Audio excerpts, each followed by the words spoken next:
ดีฟ้าแจ้งบรรยากาศโดยรอบอีกข้างหนึ่งเนาะทุกคนโคตรคลาสสิกเลยผู้ใดไม่ได้มาเด้อซองทูดีหลวงพ่อบางเข้าตรงมุมนี้เนาะยังไม่ได้มาเลยมุมอาหารว้าว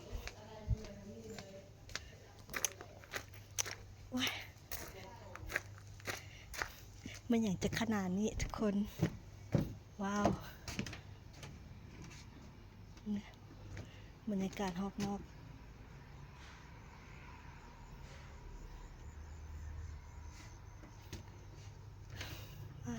ชิวๆผู้ใดจะมาเดทมากาแฟ